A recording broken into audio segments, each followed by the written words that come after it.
But first, from tonight, restrictions once again have returned to COVID-weary Melbourne.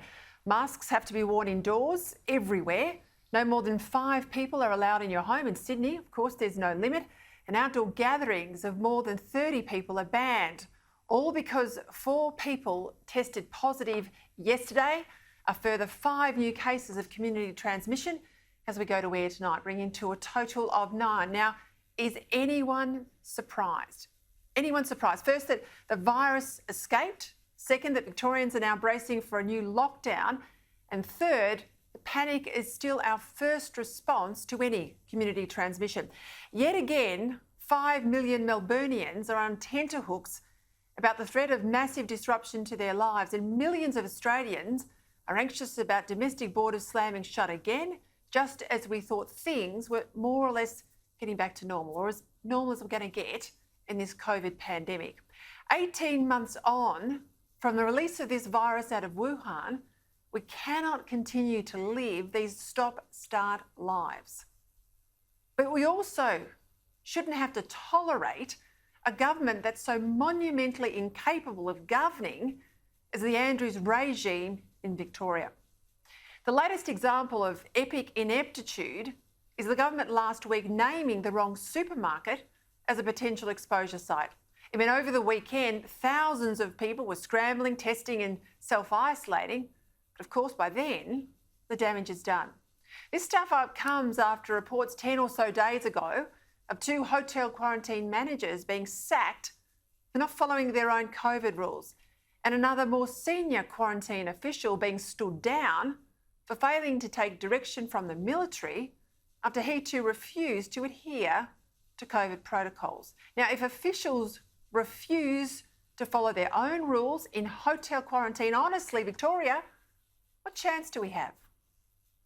But there was more incompetence again today, with testing centres being overwhelmed by demand and some even closing.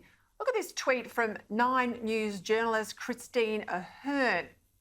It says the Epping testing site, and Epping, of course, is a major exposure site in this latest outbreak in Melbourne, well, it closed after reaching capacity less than 20 minutes after it opened. Elsewhere around Melbourne, people waited 4 or 5 hours in lines to get tested. Honestly, Victorians don't stand a chance this winter with the clowns in charge of this state who can't even get testing right. Lord knows they've had enough time and spent enough of our millions, but still, it's a circus. A shambles too is Victoria's QR code system that still isn't working properly, and the tracing system that's nothing like the real gold standard north of the border in New South Wales. Is it ever going to improve? Not under a Victorian government that's more interested in getting the politics right than service delivery, which has been stacked from the top to the bottom with officials appointed on how politically correct they are rather than how experienced and competent. But don't you get too smug if you live outside of Victoria, because what goes wrong in Melbourne has ramifications right across the country. As things stand, periodic upheavals when governments react and overreact to every outbreak of COVID, they look like continuing indefinitely, meaning businesses will stay in limbo, workers have increasing job insecurity, the revenue won't come in, and families again feel like they just can't cope. Today, what people said to me over and over was, I can't do this again.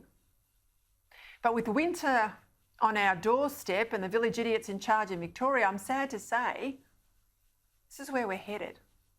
Unless, of course, the vaccination program is speeded up, it's tweaked, and it deals with the issue of those millions of Australians who, understandably enough, are almost as anxious about the jab as the virus, particularly older Australians. Here's former Labor Minister Stephen Conroy on the show last night. This is silliness. As the Prime Minister, we've had another new plan announced on the weekend. We've got Greg Hunt saying new plan, 2 million Pfizer coming in the country. Well, if that's the case, let's get on with it. Let's just vaccinate as many people who want to be vaccinated as fast as we can. Now, for the life of me, I cannot understand the stubbornness here of the federal government. If older Australians are our most vulnerable, and they are, if COVID for them means a ventilator rather than a mere cold for a young person, and if the reason they're holding back is to avoid AstraZeneca so they can get Pfizer later on in October when more stocks arrive, then please, for the love of God, let them have Pfizer now. Let them have Pfizer now. Give them vaccine choice. Deal with the hesitancy head on. Right now, medical experts and politicians are all trying to bully over 50 to have AstraZeneca, and you know what? It's not working. It's the iron law of politics. They've made up their mind. They're switching off, and the government must deal with that reality. It's time for a pivot. Let the young and healthy ones be the cohort that waits for Pfizer in October, and just get older Australians protected now. Give them their choice of vaccine. If you do, I guarantee that will fix the hesitancy and it'll save lives. I tell you what, I know Pfizer costs more than AstraZeneca, but it's a damn sight cheaper than a 70-year-old in intensive care. To my mind, this is not rocket science. Pivot and protect. Pivot and protect, and give Australians vaccine choice. You don't need to waste more taxpayer money on a slick advertising campaign or lottery-like incentives and the other goodies that have been canvassed to get people to take the jab. Vaccine choice. Pivot and protect. Do it now before it's too late.